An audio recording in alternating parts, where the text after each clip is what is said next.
शुभंकर भट्टाचार्य, मायावती ने तो शुभंकर कह दिया इंडिया गठबंधन में नहीं आऊंगी। ममता बनर्जी की स्थिति आखिर है क्या? मीटिंग में जाती नहीं है, इंडिया गठबंधन की मीटिंग में कभी कह देती हैं कि मैं बंगाल में किसी से गठबंधन करूंगी नहीं, सीट शेयरिंग पर कोई बात आगे बढ़ नहीं रही है। आखिर हो क्या रहा है?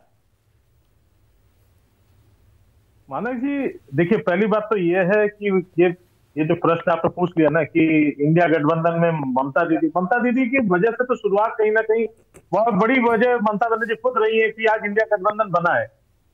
उसके बाद आज के दिन में जो है बार बार ये सवाल पूछा जा रहा है कि भाई क्योंकि कांग्रेस और भाई कम्युनिस्ट के साथ वहां पे हमारी सीट शेयरिंग नहीं बन पा रही है, तो ठीक है कोई बात नहीं, होगा पोस्टपोल अलायंस का नाम होगा इंडिया गठबंधन, लेकिन इंडिया गठबंधन है साहब, ये जान लीजिए।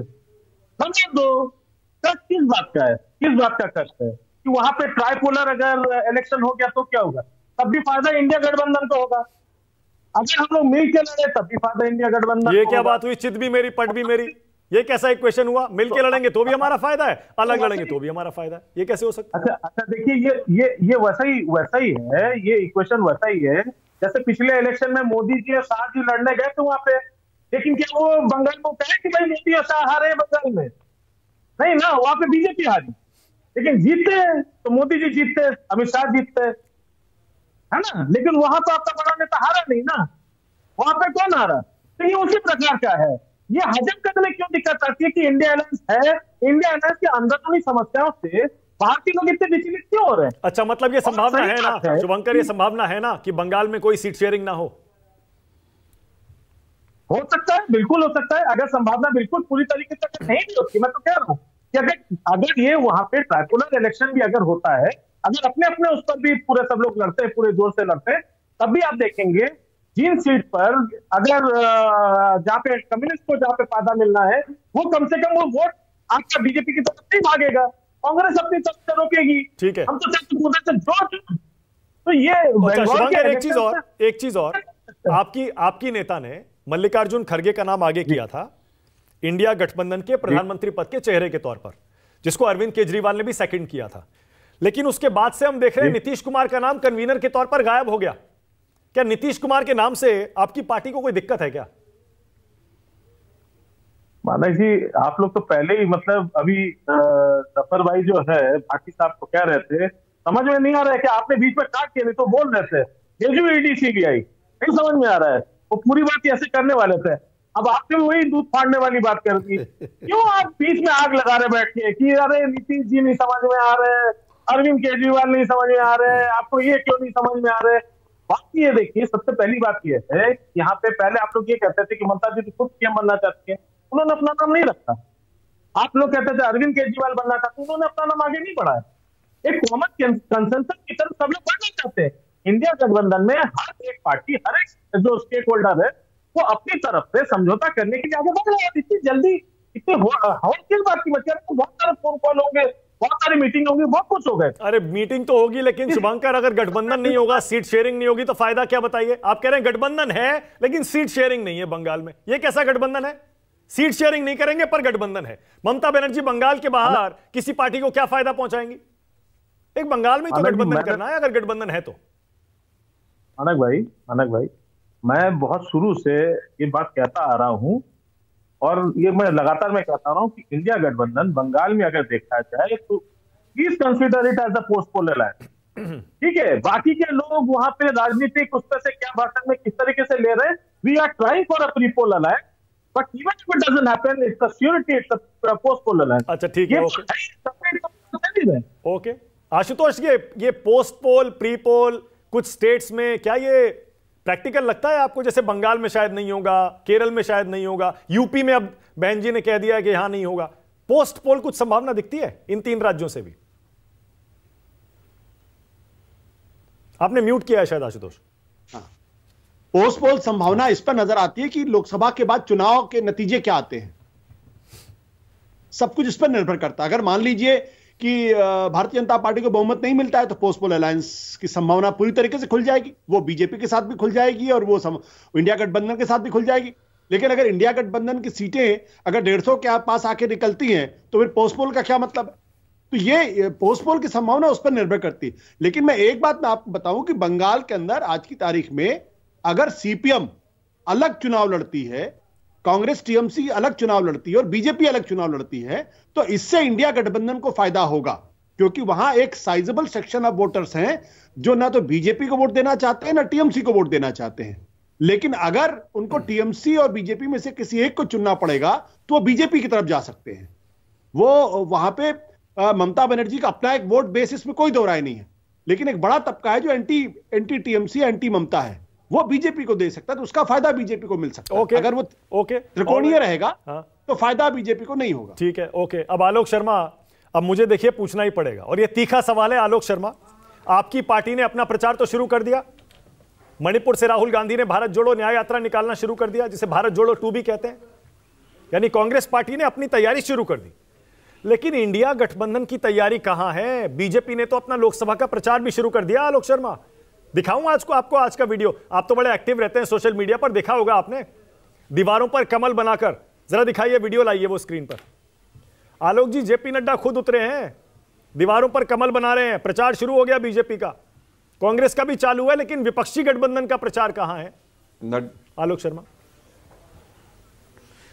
देखिए, अभी आपने कहा कि हमने वहां मणिपुर से प्रारंभ कर दिया, तो आपने स्वयं ही कह दिया कि हमने प्रारंभ कर दिया। नहीं, गठबंधन का प्रचार कहां है? प्रचार मैं तो कह रहा हूं बीजेपी ने शुरू कर दिया, कांग्रेस ने शुरू कर दिया, गठबंधन का प्रचार नहीं है। सुनिए ना भाई, सुनिए ना, एनडीए का प्रचार भी अभी शुरू नहीं हुआ। नड्डा जी को एनडीए का फोटो तो बना नहीं रहे, वो भी अपना कमल का फूल बना रहे हैं। और नड्डा जी ने बड़ा हिमाचल में प्रचार किया था पिछले साल, देखा था हमने। वड्डा जी, मैं फिर कह रहा हूं, नड्डा जी के हाथ में कुछ नहीं है, नड्डा जी खुद भी नहीं लड़ेंगे चुनाव। बात यह है कुल मिलाकर कि गठबंधन को आप जो लड़वा रहे हैं, आज जनता पूछ रही है, जो तमाम 2014-13 में भाषण दिए गए थे, आज तक उनका क्या हुआ? हम केवल पार्टियों का आपस में उसका इतना वोट परसेंटेज, उतना, हर चुनाव अपने अलग रणनीति के साथ, अलग विषय के साथ चुनाव लड़ा जाता है। आज बीजेपी जिस तरह से चुनाव लड़ना चाह रही है वो पूरा देश देख रहा है। मतलब आज उन्होंने वोट के लिए शंकराचार्यों को भी अपने अगेंस्ट कर रखा है, उनको कोई परवाह नहीं है उस चीज की। तमाम संत उनके खिलाफ हो जाएं, उनको परवाह नहीं, उनको वोट चाहिए, बस किस तरह से वोट मिलेगा। आज का विषय यह है कि जो महंगाई की बात, बेरोजगारी की बात, किसान की आमदनी की बात, महिला अत्याचार की बात, बुलेट ट्रेन की बात, 15 लाख की बात, सीमाओं की सुरक्षा की बात, उस पर कौन बात कर रहा है? ओके, जफर इस्लाम, उस पर कोई बात नहीं। जफर भाई, प्रचार शुरू हो गया, ले लेते हैं, लेकिन ये सिर्फ प्रचार का मसला नहीं है ना। आलोक जी कह रहे हैं आपके पास मुद्दे कहां हैं? बनाते रहिए दीवारों पर कमल, मुद्दे कहां हैं आपके पास? अरे देखिए, हम तो दीवार में तो आप देख रहे हैं, हम तो दिलों में बसते हैं। ये तो कैंपेन का एक मोड है, बट हम दिल में बसते हैं मानक जी। अब इनको ये दिल में तो बस नहीं रहे हैं, ये ना तो ध्यान में बस रहे हैं, ना दिमाग में बस रहे हैं, ना दिल में बस रहे हैं, ये सिर्फ अपने आप को बोलते जा रहे हैं। भाई हकीकत तो जानिएगा ना, पार्टी सिमट रही है, बातें बड़ी बड़ी कर रहे हैं, आंखें आपके हर इशारे में ऐसा रहता है कि दूसरी पार्टी बहुत कमजोर है, मैं बहुत बड़ा हूं। अरे भाई, आपको आपके जिसके साथ आप अलायंस, अननेचुरल अनहोली अलायंस कर रहे हैं, वो भी आपको मानने के लिए तैयार नहीं है। पहले अपनी तो स्ट्रेंथ बढ़ाइए। देखिए ये जो तो भारत जोड़ो, भारत जोड़ो न्याय यात्रा 2 निकल रही है, भारत जोड़ो 2, जफर इस्लाम, लेकिन अरे राहुल गांधी उतरे हुए सड़क पर। अरे अपनी पार्टी देखिए, एक विकेट कल गिर गया और गिर गया विकेट, देखिए अभी धीरे धीरे करके सारे विकेट गिर रहे हैं। अभी अब 12th मैन से बैटिंग करेगा वो क्या? आपकी साजिश है, कांग्रेस के नेता कह रहे हैं वो आपकी साजिश है। जिस दिन राहुल गांधी की यात्रा शुरू हो रही है उस दिन आपने विकेट गिरा दिया मिलिंद देवड़ा का। नींबू निचोड़ने का असर है, हमने नींबू निचोड़ दिया का असर है। इसीलिए कोई लिख रहा 55 साल से साथ थे, अब इनका हाथ छोड़ना पड़ेगा, कमजोर हाथ हैं, ये काम खाली परिवार के लिए है, ये कोई इससे फायदा नहीं है। कैसी बातें कर रहे हैं? हकीकत अब देखिए, अपने गरिमा में 2 बार चुनाव हार लिए, 33 साल की उम्र में मंत्री बन गए और क्या कांग्रेस को लूटेंगे? अपने गरिमा में हाथ झांक के देखिए, तब पता चल जाएगा। आलोक भाई, छोड़िए ना भाई, आंख झांक के देखो, छोड़िए ना, कार्यकर्ता की आवाज सुनिए आप। ये बापों के बेटे आते हैं। आलोक शर्मा, आलोक जी बोलिए, क्या संदेश गया? आलोक जी बताइए। जिस दिन यात्रा शुरू हो रही है उस दिन आपके इतने बड़े नेता छोड़ के चले जाते हैं। देखो भाई आलोक भाई, अरे भाई अभी तो देखिए, जिस पार्टी ने 26-27 साल की उम्र में सांसद बना दिया हो और उसके बाद 33 साल की उम्र में वो व्यक्ति केंद्र में मंत्री बन गया हो, वो कांग्रेस को लूटेगा क्या? और क्या चाहिए था उसको? 2 बार चुनाव हार लिया, चला गया, ठीक है भाई, दूसरा कोई कैंडिडेट चुनाव लड़ेगा, जनता तय करेगी, वहां जाकर जीतना होगा, वहां जीत जाएंगे, वहां टिकट मिलेगा क्या? नहीं। बहुत से लोग गए कांग्रेस से और बीजेपी के कोने में बैठे हुए हैं।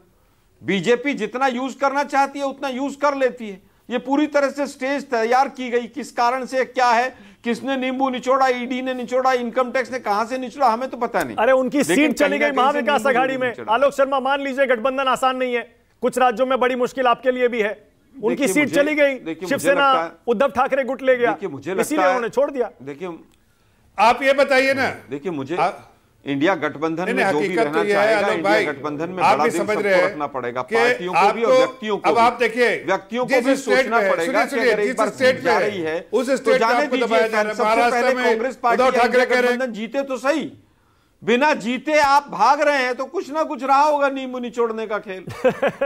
जफर इस्लाम, क्विक कमेंट जल्दी से, 10 सेकंड। अरे तो मैं तो आपको बोल रहा हूं, देखिए मैं तो कह रहा हूं जिस स्टेट को भी उठा लीजिए, कांग्रेस पार्टी वहां जहां अलायंस, अपना अनहोली अलायंस कर रही है, वो अलायंस पार्टनर ही इनको रिकॉग्नाइज नहीं कर रहे, वही तो उनके साथ खेल खेल रहे हैं। अब देखिए उद्धव ठाकरे ने क्या बोला, 26 सीटों में हम लड़ेंगे, तुम्हारी हैसियत क्या है भाई? महाराष्ट्र में, अब आइए बिहार में आपने देख लिया, बोला 5 से 1-2 सीट भी नहीं देंगे। अब आइए उत्तर प्रदेश, बिहार में तो जेडीयू आपके साथ थी ना, बिहार में क्या हुआ उसका? आइए और उत्तर प्रदेश आइए, उत्तर प्रदेश में देखिए 1 सीट देने के लिए तैयार नहीं, सिर्फ 2 सीट मिलेगी। अब आइए आप आइए तमिलनाडु, आप आइए सिर्फ केरला। ओके राजकुमार भाटी स्टूडियो में आइए, ओके स्टूडियो में लाइए डिबेट को। राजकुमार भाटी, बीजेपी ने प्रचार भी शुरू कर दिया, कांग्रेस अपनी यात्रा निकाल रही है, जो रीजनल पार्टीज हैं जो इंडिया गठबंधन का एक सपना देख रही हैं, बनाकर हम बीजेपी को हरा देंगे, ऐसा लग रहा है कि वो कश्मकश में ही फंसी रह जाएंगी, पसोपेश में। कब आएगा इंडिया गठबंधन का सीट शेयरिंग का फॉर्मूला, कब आएगा रैलियों का पूरा प्लान, कब शुरू होगा प्रचार? नहीं, आपने अभी जेपी नड्डा जी को ड्राइंग करते हुए दिखाया, मैं बहुत गौर से देख रहा था, शायद आपने ध्यान नहीं दिया। हाँ। आर्टिस्ट ने पहले ही वो बना रखा नीचे इसके उसके ऊपर वो केवल वो फिलहाल कलर कर रहे हैं। हाँ, तो क्या हो गया? नहीं, इनकी ये ही असलियत है, ये कि इन पे बनाना कुछ नहीं आता, ये रचनात्मक कुछ नहीं कर सकते, नया कुछ नहीं कर सकते, ये केवल नकल करते हैं। कभी जर्मनी की नकल करेंगे, कभी इजराइल की नकल करेंगे, कभी हिटलर की नकल करेंगे, कभी रावण की नकल करेंगे। अपना इनके पास कुछ नहीं है सौदा, ये केवल नकलची हैं, या तो बेच सकते हैं या नकल कर सकते हैं, बनाना कुछ नहीं आता। भाटी साहब, जब इस तरह जब दीवारों पर कुछ होता है ना प्रचार का, नो ऐसे ही होता है। नो आप खुद पेंटिंग कैसी है, बना के दिखाइए मुझे साइकिल बना के दिखाइए। मैं तो पेंटर नहीं हूं, मैं ड्रामा भी नहीं करूंगा ये, तो फिर कि मैं साइकिल बना रहा हूं। वो ड्रामा कर रहे हैं कि मैं बना रहा हूं। एक और इनके बड़े नेता कल गायों को चारा खिला रहे थे। गाय के गर्दन की कौली भर रखी है, हम भी गाय पालते हैं, हमारे तो पीढ़ी दर पीढ़ी हम तो पशुपालक रहे हैं, इस तरह तो गाय को चारा खिलाते हमने कोई नहीं देखा। ये ड्रामा करना इन्हें केवल आता है। अरे आजकल तो सब जगह कैमरा लेके जाते हैं लोग, क्या बात कर रहे हैं आप? गाय को चारा डालने, अखिलेश जी नहीं ले जाते, गाय को चारा डालने भी अखिलेश जी नहीं ले जाते कैमरा, क्या बात कर रहे हैं? ये केवल राहुल गांधी नहीं ले जाते, सब ले जाते हैं कैमरा। खंड ड्रामा केवल ये करते हैं, असलियत इनके पास कुछ नहीं। जफर इस्लाम जवाब दीजिए, उसके बाद आ रहा हूं धर्मवीर चौधरी। जफर इस्लाम बोलिए। देखिए, इनको राजनीति में कोई मुद्दा नहीं मिलता है, मुद्दा है, और इनके पास कोई मुद्दा नहीं, मुद्दाहीन पार्टी है, नाकारे में है, जनता द्वारा, जनता ने नाकार दिया है। जनता के दिल में अगर हम बसते हैं तो इनको कुछ और नहीं कहने के लिए तो इस तरह की टीका टिप्पणी करते हैं। अरे भाई, स्केच तो दुनिया में बना रहता है। कोई कह रहा है कि मैं आर्टिस्ट हूं, लेकिन अपने प्रचार करने के लिए करना ही पड़ता है ऐसे। हम तो कह रहे हैं हम दिलों में बसते हैं। आप जरा लोगों के दिल तो झांक के देखिए, तब पता चल जाएगा कि पॉपुलैरिटी रेट आदरणीय प्रधानमंत्री जी की क्या है और आपके पार्टी के लीडर की क्या है। ओके, धर्मवीर चौधरी, जब आपके पास अपने गरीबा में झांकने के लिए कुछ नहीं है, तो आप इस तरह के टीका। धर्मवीर चौधरी, धर्मवीर जी, आलोक शर्मा कह रहे हैं लगता है दूध में नींबू निचोड़ दिया गया है। नहीं, इसीलिए बहन जी ने आज ऐलान कर दिया। नहीं, कोई नींबू नहीं निचोड़ा है। ये तो कांग्रेस का जो कुशासन 60 साल का था, चाहे वो माइनॉरिटीज के लोगों को लेकर के हो, चाहे वो दलितों को लेकर के हो। बाबा साहब ने बहुत पहले कहा था कि इस कांग्रेस के कभी 4 आने के मेंबर मत बनना। जब इन्होंने एक पूंजीवादी, एक सामंतवादी सोच के उनके पीए को खड़ा करके बाबा साहब को लोकसभा हरवा दी थी कांग्रेस ने। तो ये तो कांग्रेस के लोगों को अपने आचरण में सुधार की आवश्यकता है, लेकिन ये फिर भी मुंगेरी लाल के हसीन सपने देखते हैं, तो ये स्वतंत्र है उसके देखने के लिए। और मानक भाई, मैं आपको बिल्कुल आज डंके की चोट पे कह के जा रहा हूँ कि ये जो इंडिया गठबंधन नाम का जो आप लोग चलाते हैं, ये कोई गठबंधन नहीं है। कांग्रेस के खिलाफ ही ये जो क्षेत्रीय पार्टियां जीती हैं, खड़ी हुई हैं, इनके अपने वोटर हैं, ये कांग्रेस के खिलाफ खड़ी हुई हैं और ये इंटरनल कांग्रेस के साथ में कभी अलायंस नहीं चाहते। इसीलिए ममता दीदी का स्टेटमेंट अलग आता है, शरद पवार जी का अलग आता है, उद्धव ठाकरे जी का अलग आता है। आलोक शर्मा यादव जी कह रहे हैं 65 सीटों पे हम तैयारी कर रहे हैं। आलोक शर्मा कोई गठबंधन नहीं बनेगा और ये राम का युग चल रहा है। मानक भाई, आप भी मानो और मैं भी मान रहा हूं।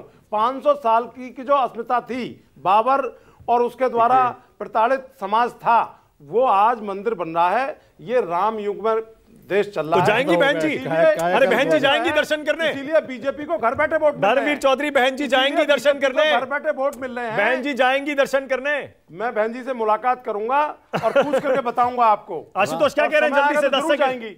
आशुतोष 10 सेकंड। राम की प्रतिमा अरे मायावती जी के अगर धर्मवीर चौधरी जैसे साथी होंगे तो दुश्मनों की जरूरत क्या है फिर? नहीं, आप मैं तो इधर पाले का हूं, डी पाले के आप खिलाफ हैं, उस पाले में तो आप हैं। ओके आलोक शर्मा। आलोक जी जल्दी से।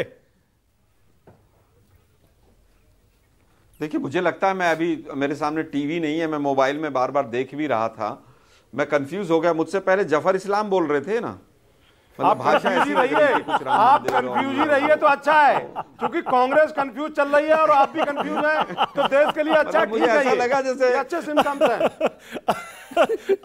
मुझे ऐसा लगा जफर इस्लाम नहीं बोल रहे थे, अरे धर्मवीर चौधरी बोल रहे थे। क्या गजब हो गया। अच्छा है। मैं आपकी बिल्कुल ये कंफ्यूजन अच्छा है आपके लिए, कांग्रेस के लिए। मुझे लगता है कंफ्यूजन में चल रही है। मुझे लगता है मुझसे कृष्णम मेरे पड़ोस में रहते हैं, आशुतोष जी ने सब कुछ कह दिया। हाशिए पर डालना चाहते हैं। आशुतोष जी ने एक ही वाक्य में कह दिया है, एक कॉन्फ्रेंस हो रही है, धर्मवीर जी जो हैं, हम चाहेंगे कि धर्मवीर जी जो है इसी तरह की भाषा का उपयोग करें, भाजपाई जो आरएसएस की भाषा है। तो बहन जी अपने आप ढूंढ लेंगी कि कौन हूं, बाबा साहब का, मान्यवर साहब का, काशीराम जी का। ओके, वंचितों का। ओके, इसी नोट पे खत्म कर रहा हूं। बहुत धन्यवाद इस दिलचस्प बहस के लिए। आलोक शर्मा ने एक बड़ी दिलचस्प बात कही है। आलोक जी कह रहे हैं अभी पिक्चर बाकी है, हो सकता है चुनाव से पहले मायावती और ओम प्रकाश राजभर इंडिया गठबंधन में आ जाए, यह संभावना अभी भी खुली हुई है। देखते हैं क्या होता है। छोटा सा ब्रेक ले रहा हूं, खबरें जारी है। राष्ट्र की बात प्रेजेंटेड बाय